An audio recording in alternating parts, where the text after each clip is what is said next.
இப்போ நம்ம இதுக்கு முன்னெல்லாம் பார்த்தோம் இல்லையா, டென்சஸ் பார்த்தோம் இல்லையா. என்ன பார்த்தோம்? Present tense, past tense, future tense ஒவ்வொன்றிலையும் பார்த்தோம். நிகழ்காலம், இறந்த காலம், வருங்காலம் ஒவ்வொன்றிலையும் 4 டென்ஸ் இருந்தது ரைட்டா. அது பார்த்தோம். அந்த நீங்கள் டேபிள் மாதிரி போட்டு அதை எழுதி வச்சுக்கோங்க. இப்போ அதில் சின்ன எக்ஸாம்பிள் கொடுத்துருக்காங்கன்னு பார்ப்போம். What is simple past tense? சிம்பிள்னு சொன்னாலும் சரி, அப்படியே சொன்னாலும் சரி, பாஸ்ட் டென்ஸோட சிம்பிள் பாஸ்ட் டென்ஸ்னு என்னென்னு கேட்குறான். அப்படின்னு என்னது? பாஸ்ட் டென்ஸ்னாலே என்னது? V3 தான் வரும். சரியா? And action completed in the past அப்படின்னு நடந்து முடிஞ்சது ரைட்டா. இப்போ உதாரணம் சொல்கிறான் பாருங்கள். ஹி சப்ஜெக்ட் வந்துடணும் முதல்லையும் ரைட்டா. ஹி என்ன வரும்? V3 தான் வரும். Verb V3. பிளேடு ரைட்டா. அப்போது என்ன வரும்? V3 football. He blade football ரைட்டா. சரி, நெக்ஸ்ட்டு பாஸ்ட் கண்டினியூஸ் டென்ஸ். அவன் பாருங்கள், பாஸ்ட்லேயுமே கண்டினியூஸ் டென்ஸ்னு சொல்கிறான். அப்போ பாஸ்ட் கண்டினியூஸ் டென்ஸ் அப்படின்னு சொன்னாலும் என்ன வரும் அப்படின்னா V1 + ing ரைட்டா. அதுக்கடுத்து பாஸ்ட்னு கொடுத்துட்டான். பாஸ்ட்னு கொடுத்தா என்ன வரும்? அங்கே ப்ரெசண்ட்டில் என்ன வரும்? ஈஸ், ஆம், ஆர். பாஸ்ட்னா வாஸ், வேர் வரும் ரைட்டா. அப்போ சப்ஜெக்ட் அதை வாஸ், வேர் வரணும். அப்போது என்ன வரணும்? She wash.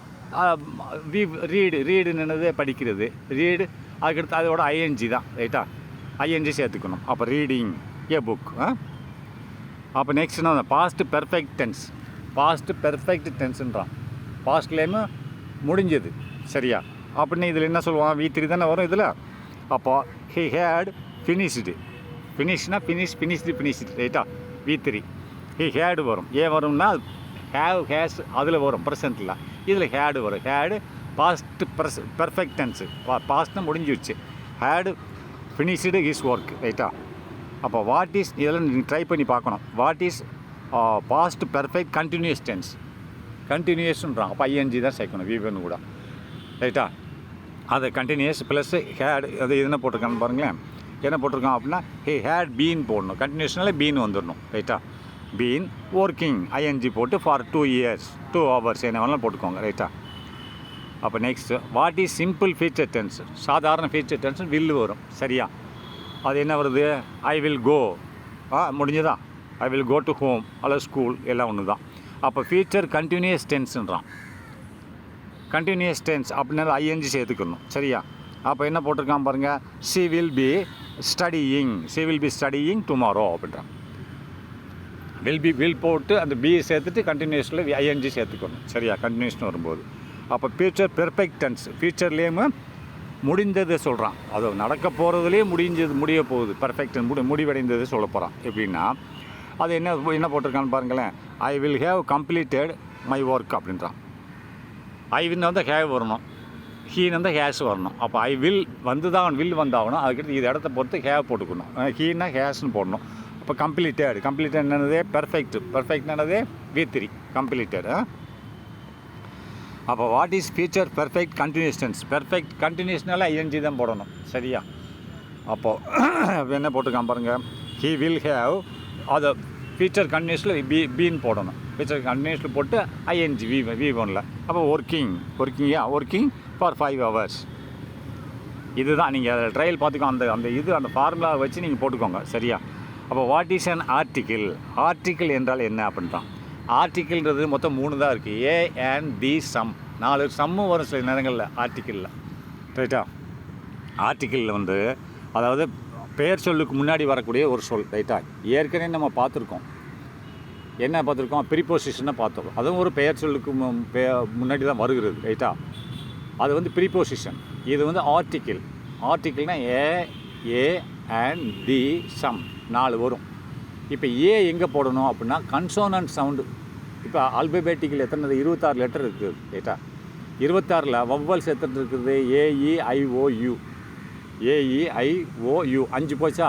மீதி 21 லெட்டர். மீதி உள்ள லெட்டர் 21 லெட்டர். இந்த 5 போச்சுன்னா மீதி உள்ள 21 லெட்டருக்கு முன்னாடி போடுவாங்க. அது பேர் கன்சோனன்ட்னு சொல்லுவாங்க. என்னது? மெய்யொலி. அதோட உச்சரிப்பு வந்து மெய்யொலியாக இருக்கும். அதுக்கு பேர் கன்சோனன்ட். மொத்தம் 26 எழுத்து எப்படி பிரிப்பாங்கன்னா வவ்வல்ஸ் என்று ஒரு 5 எழுத்தும் AEIOU மீதி 21 எழுத்தை கன்சோனன்ட்னு பிரிச்சுருவாங்க. அப்போ கன்சோனன்ட்டுக்கு முன்னாடி கன்சோனன்ட்டில் ஆரம்பிக்கிறதுக்கு முன்னாடி வந்து ஆரம்பிச்சிச்சுன்னா அதுக்கு முன்னாடி போடுவாங்க. ஆனால் வவ்வல்ஸில் ஆரம்பித்து ஆப்பிள் அப்படின்னா வவ்வல்ஸில் ஆரம்பிக்குதான், அது ஏன் போடுவாங்க. அப்போ தி அப்படின்ற இதில் போடுவாங்கன்னா ஒரு பர்டிகுலர் பொருளை குறிப்பிட்டு சொல்வதோ ஒரு பர்டிகுலர் நபரை குறிப்பிட்டு சொல்வதற்கோ தீயை போடுவாங்க. தி சன், அந்த சூரியன். அப்போ பர்டிகுலராக ரைட்டா, பர்டிகுலராக குறிப்பிட்டு சொல்கிறதுக்கு வார்த்தைக்கு முன்னாடி நவுனுக்கு முன்னாடி தீயை போடுவாங்க. நல்லா பார்த்துக்கோங்க. இப்போ ஏன்றது கன்சோனன்ட்டுக்கு முன்னாடி போடுவாங்க, ஹேன்ன்றது வவ்வல்ஸுக்கு முன்னாடி போடுவாங்க.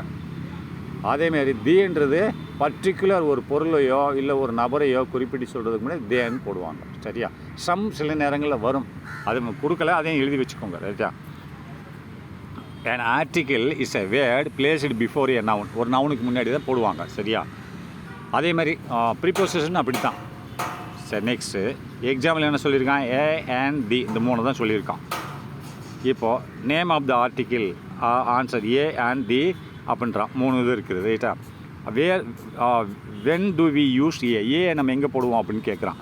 Before words beginning with a consonant sound அப்படின்றான். கன்சோனன்ட் சவுண்டாக ஆரம்பிக்கணும், அதாவது வவ்வல்ஸ் இல்லாமல் அதில் ஆரம்பிச்சுன்னு சொன்னால் அதுக்கு முன்னாடி நம்ம போட்டுருவோம். உதாரணத்துக்கு என்ன சொல்கிறான், எக்ஸாம்பிள் ஏ பாய். பாய்ன்றது வவ்வல்ஸ் கிடையாது இல்லையா, பீவில் வருது. அப்போ ஏ பாய், ஏ வந்து நம்ம போடலாம்.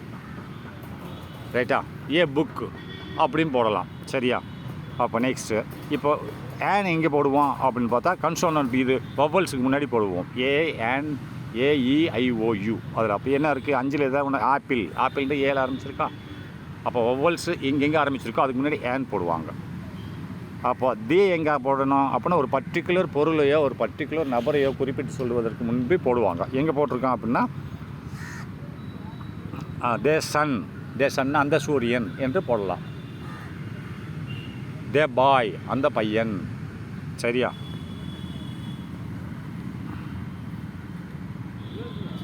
தே பாயின்னு போடுவாங்க, ஏ பாயின்னு போடுவாங்க. அது பர்டிகுலராக குறிப்பிட்டு சொன்னால் தான் நீ வந்து தே போடணும். சரியா, அப்போ வாய்ஸ்ன்னு என்னது, வாய்ஸ்னால் என்னது, அதாவது 2 வாய்ஸ் தான் இருக்கிறது, active voice and passive voice. சரியா, இப்போ ஆக்டிவ் வாய்ஸ்னால் ஒரு செயலை சப்ஜெக்ட் வந்து செயலை செய்பவராக வருவார். ரைட்டா, சப்ஜெக்ட் வந்து செயலை செய்யும் நபராக இருப்பார்.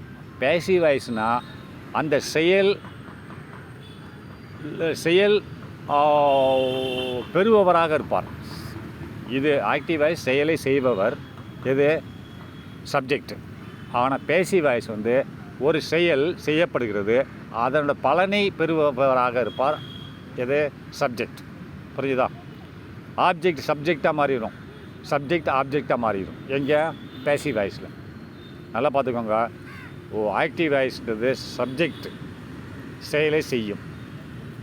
அப்போது பேசிவ் வாய்ஸ்ன்றது செயலை பெறுபவராக இருப்பார். வேணால் ஒரு எக்ஸாம்பிள் வேணால் பார்ப்போம். 2 ஆக்டிவ் வாய்ஸ் தான், active voice and passive voice 2 இருக்கிறது. ரைட்டா, அப்போ இந்த ஆக்டிவ் வாய்ஸ் என்னது, the subject performs the action. Subject. ரைட்டா, சப்ஜெக்ட் வந்து அந்த செயலை செய்யும். சரியா, அப்போ சப்ஜெக்ட் செயலை செஞ்சதுன்னா என்னது, அது வந்து ஆக்டிவ் வாய்ஸ். சரியா, அது என்ன சொல்கிறோம், அந்த ராம் ரைட்ஸ் ஏ லெட்டர். ராம் அப்படின்றது என்னது, ஒரு நவுன். அப்போ இது சப்ஜெக்ட். ரைட்ஸ்னு எழுதுகிறார். ரைட்டா, எழுதுகிறார், அவர் செயல் குறிக்குது, வெர்பு. ரைட்டா, சரியா, இது வெர்பு தானே. அப்போ இது செயலை குறிக்கிறது. ரைட்டா, இது லெட்டர், ஒரு கடிதம் எழுதுகிறார். எதை எழுதுகிறார், கடிதம் எழுதுகிறார். ரைட்டா, வெர்பு. அது வந்து அது கடிதம் என்பது என்னது, அது நவுனு தான். அப்போ இது செய்பவர் யார், ராம். என்ன செய்கிறார், கடிதம் எழுதுகிறார். இது ஆக்டிவ் வாய்ஸ். அப்போ இது எப்படின்னு பாருங்கள். இது கடிதம் சப்ஜெக்டாக வந்துடணும், ராம் ஆப்ஜெக்டாக போயிடணும். அப்போ கடிதம் ராமால் எழுதப்பட்டது. அப்படி திருப்பி போடணும். ஆப்ஜெக்டை தூக்கி சப்ஜெக்டாக போடு, சப்ஜெக்ட் தூக்கி ஆப்ஜெக்டாக போடு. இப்போ ராம் ரைட்ஸ் ஏ லெட்டர். ராம் என்பவர் அந்த சப்ஜெக்ட் தான் அந்த இதை வேலையை செய்கிறது. ரைட்டா, ராம் ரைட்ஸ் ஏ லெட்டர்னா ராம் என்பவர் கடிதம் எழுதுகிறார். ரைட்டா, இது ஆப்ஜெக்ட் வந்து முன்னாடி வந்தோன்னு இது பின்னாடி போகணும். அப்படின்னா கடிதம் ராமுவால் எழுதப்பட்டது, அது பேசிவ் வாய்ஸ். ரைட்டா, இப்போ இது பேசிவ் வாய்ஸில் போடு. The subject receives the actions. Subject தான் செயல்பாடுகளை வாங்கும். சப்ஜெக்ட் செயல்பாடை செய்யும் ஆக்டிவ் வாய்ஸில், பேசிவ் வாய்ஸில் செயல்பாடுகளை பெறுபவராக இருப்பார். ரைட்டா? அப்போ ஆப்ஜெக்ட் சப்ஜெக்டாக மாறிடும். சரியா? இங்கே வரங்க, a letter is written by Ram. போட்டானா சப்ஜெக்ட் ஆப்ஜெக்ட் சப்ஜெக்டாக வந்துடுச்சு. எ லெட்டர் ஒரு கடிதம், இஸ் இருக்கிறது, ரிட்டன் எழுதப்பட்டு இருக்கிறது. ரைட்டா? Is written by Ram. ரெண்டாவது டைரக்ட் ஸ்பீச் அண்ட் இன்டைரக்ட் ஸ்பீச்சுன்னு சொல்கிறான். ரெண்டு இருக்குது. அதாவது டைரக்ட் ஸ்பீச்சுன்னு ஒன்று இருக்குது, இன்டைரக்ட் ஸ்பீச்சுன்னு ஒன்று இருக்கிறது. டைரக்ட் ஸ்பீச்சுன்னா இப்போ பாருங்களேன், ஹீ செட் அவன் சொன்னான். என்ன சொன்னான்? ஐ ஆம் ஹாப்பி, நான் நன்றாக இருக்கிறேன் என்று அவன் சொன்னான். இது டைரக்ட் ஸ்பீச். இன்டைரக்ட் ஸ்பீச்னா பாருங்கள், அது அவன் சொன்னான். ஹீ செட் அவன் சொன்னான். என்ன சொன்னான்? ஐ ஆம், அதான் அவன் சொன்னது நான் அப்படி சொல்கிறேன். ஐ ஆம் ஹாப்பி, நான் நன்றாக இருக்கிறேன் என்று சொன்னான். இதே இது இன்டைரக்ட் ஸ்பீச்னா ஹீ செட் அவன் சொன்னான் that என்னவென்றால் he is happy, அவன் நன்றாக இருக்கிறான் என்று சொன்னான். ரெண்டு வித்தியாசம் இருக்கா? நான் முதல் டைரக்ட் ஸ்பீச்சில் அவன் சொன்னான். என்ன சொன்னான்? நான் நன்றாக இருக்கிறேன் என்று சொன்னான். அவன் சொன்னதே நான் அப்படி சொல்கிறேன். அப்போ இங்கே மாற்றி சொல்கிறேன் பாருங்கள். அவன் சொன்னான் that என்னவென்றால் he is happy, அவன் நன்றாக இருக்கிறான் என்று சொன்னான். இது இன்டைரக்ட் ஸ்பீச். ரைட்டா? அப்போ வாட் இஸ் இன்டைரக்ட் ஸ்பீச் அப்படின்னு பார்த்தீங்கன்னா, he said அவன் சொன்னான் that he was happy, அவன் நன்றாக இருக்கிறான் என்று சொன்னான். அவன் சொன்னதை நான் சொல்லலை. ரைட்டா?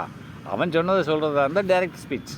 he said அவன் சொன்னான் that என்னவென்றால் ஐ ஆம் ஹாப்பி, நான் நன்றாக இருக்கிறேன் என்று சொன்னான்.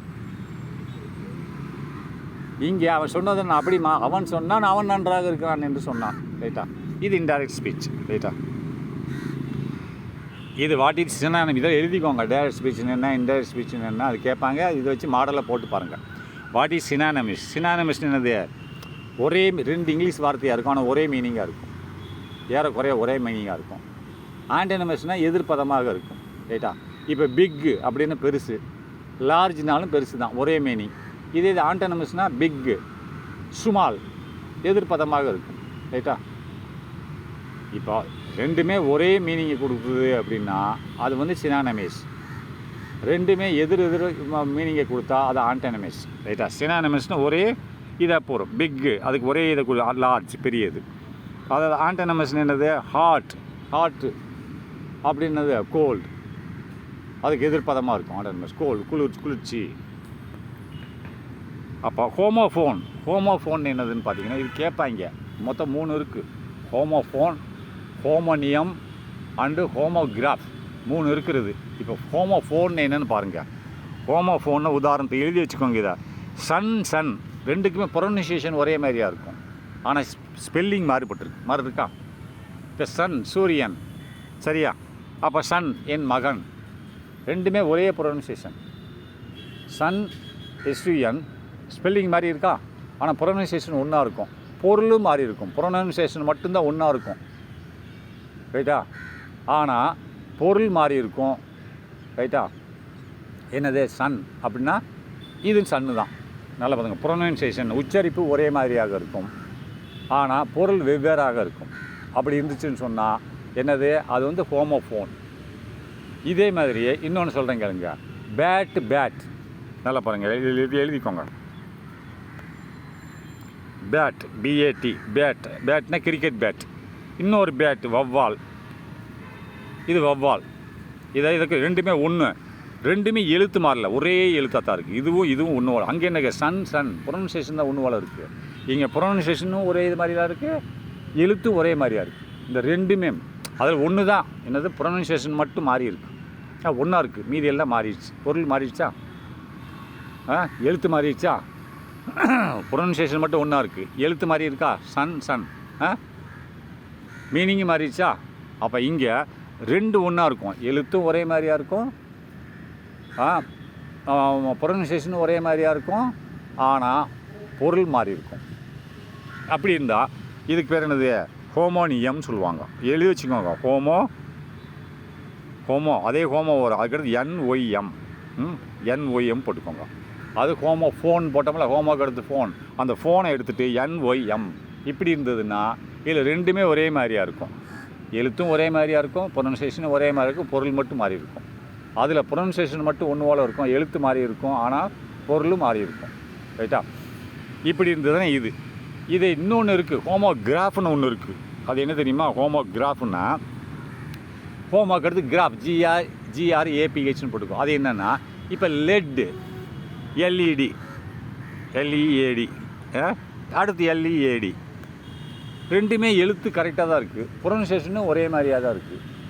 ப்ரொனன்சியேஷன் மாறி இருக்கும். லெட் அப்படின்னா EM இருக்குல்ல, நம்ம EM லெட், அதுக்கு என்ன சொல்லலாம்? லெட்டு. இந்த இது எழுத்து ஒரே மாதிரி இருக்குது. லீடு அப்படின்னா, லீட்னா வழிநடத்தி செல்கிறேன். I lead a team with me அப்படின்னா என் கூட ஒரு குழுவை வழிநடத்தி செல்கிறேன். பாருங்கள், எழுத்து ஒரே மாதிரியாக இருக்குது, ப்ரொனன்சியேஷன் மாறுது. லீட், அது லெட். இப்படி இருந்ததுன்னா ஹோமோகிராஃப்னு சொல்லுவாங்க. பார்த்துக்கோங்க, எழுதி வச்சுக்கோங்க, குழம்பிடாதீங்க. What is prefix? ப்ரிஃபிக்ஸ்னால் முன்னிடை சொற்கள்னு சொல்லுவாங்க. சஃபிக்ஸ்னால் பின்னிடை சொற்கள்னு சொல்லுவாங்க. ப்ரிஃபிக்ஸ்னால் ஒரு வார்த்தை, அதுக்கு முன்னாடி வரக்கூடிய வார்த்தை தான் ப்ரிஃபிக்ஸ்னு சொல்லுவாங்க. இப்போ உதாரணத்துக்கு ஹாப்பி என்றது ஒரு வார்த்தை இருக்கிறது. அப்போ நான் சந்தோஷமாக இருக்கிறேன், அப்போ சந்தோஷம் இல்லாமல் இருக்கிறேன், அன்ஹாப்பி.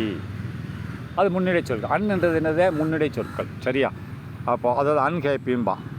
நல்லா சஃபிக்ஸ் என்னது? பின்னாடி வரும்.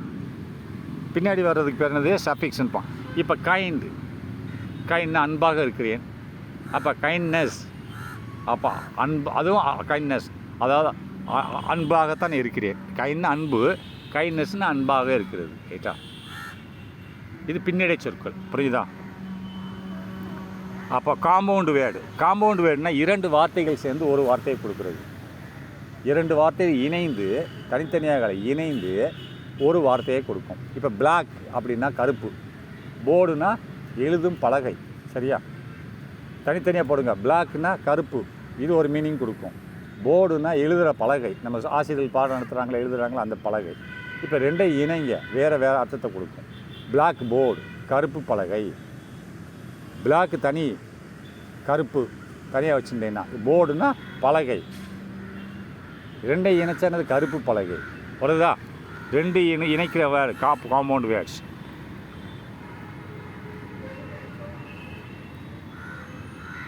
இதை அப்படி கீழே நீங்கள் போட்டது தான் சொல்லியிருக்கேன், பார்த்துக்கோங்க. சரியா?